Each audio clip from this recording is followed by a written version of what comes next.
Bhagavate Vasudevaya. Vandeham Shri Guru Shri Juta Padakamalam. Everything is described in the Bhagavad Gita. Bhagavad Gita does not say that you live by breathing air. No. Bhagavad Gita says, Annad bhavanti bhutan. Anna means food grains. There is necessity of food grain. Annad bhavanti bhutani. Bhagavad Gita never says that you don't require to eat. You simply breathe air and practice yoga. No. But we must eat neither more nor less. That is a command. Yuktahara viharas. We should not eat more nor less. And nirasi means desire less of extravagance. Now we are desiring for sense gratification more and more. That is not wanted. If you want perfection of life, this is called tapasya. One has got the desire, but he should not desire unnecessarily. Everyone has got the right to eat, even the animals, everyone has got the right.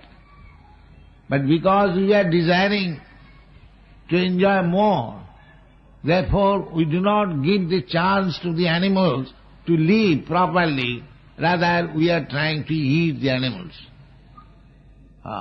This is not required. This is called nirasa. Why you should eat animals? That is uncivilized life. When there is no food, when they are aborigines, they eat animals because they do not know how to grow food. But when the human society becomes civilized, he can grow so many nice food. He can keep the cows instead of eating the cows. He can get milk, sufficient milk. We can make so many preparations from milk and grains. So we should not desire unnecessarily to enjoy more. Then it is said here, Kurban na apnoti kilmisham. Kilmisham means resultant action of sinful life. Kilmisham. So, if you don't desire more than our necessary, then we are not implicated, involved in sinful activities. Kurban napi, even though he is engaged in working, while you are working, knowingly or unknowingly, you have to commit something which is not pious, even sinful. But if you simply desire for living properly, then kurban napi na apnati, na kilmisham. Kurban napi na apnati kilmisham. Our life should be without any sinful reaction. Otherwise we'll have to suffer. But they do not believe, although they are seeing so many abominable lives. Where from they are coming? 8,400,000 species of life. There are so many lives living very abominable conditions. Of course, the animal or the living creature does not know. But we human beings, we should know why this is this abominable life. It is Maya's illusion. Even one is, just like a pig is living in a very filthy condition, eating stool. and still he's thinking, very happy, and therefore he's getting fat. When one feels happy, I am very happy, he becomes fatty. So you'll find these pigs, they are very much fatty, but what they eat? They eat a stool and live in a filthy place. But they think that we are very happy. So that is Maya's illusion. Anyone who is living in a very abominable condition of life, Maya's, by illusion, he is thinking that he is all right, he is living very perfectly. But a person who is on the higher stage, he sees that he is living in a very abominable condition. So, this illusion is there, but by knowledge, by good association, by taking instruction from the Shastras, from Guru, from saintly person, one should understand what is the value of life and lead like that.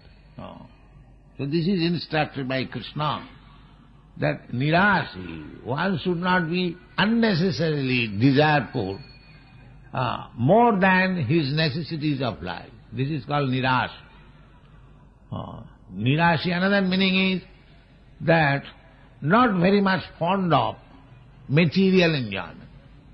And that is possible when he is in full knowledge that I am not this body, I am spirit soul. My necessity is how to advance in spiritual knowledge. Then he can become nirasi.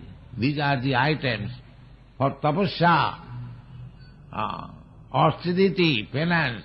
People have forgotten now. They do not know what is austerities. But the human life is meant for that purpose. Tapo dibbang putrakajena suddhe satya jena brahma saukham anantam. These are the instructions of the Shastra. The human life is meant for tapasya. And as tapasya, therefore, in the Vedic way of life, the beginning of life is tapasya, brahmachari. Brahmachari.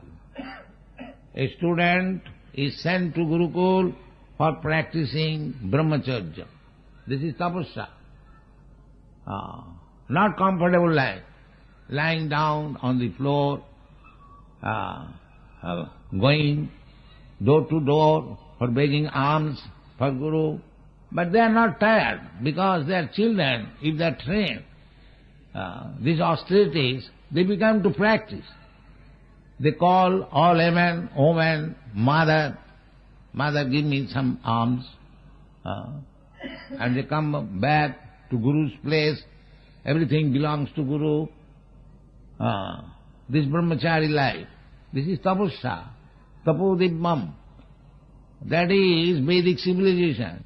That children should be, from the very beginning of life, trained up in tapasya, brahmacharya, celibacy.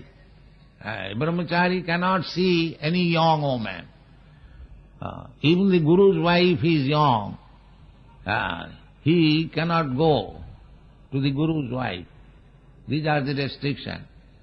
Now where is that brahmacharya? No brahmachari.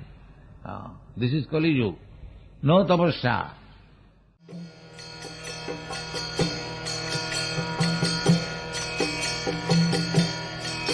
Hare Krishna, Krishna Krishna, Hare Hare.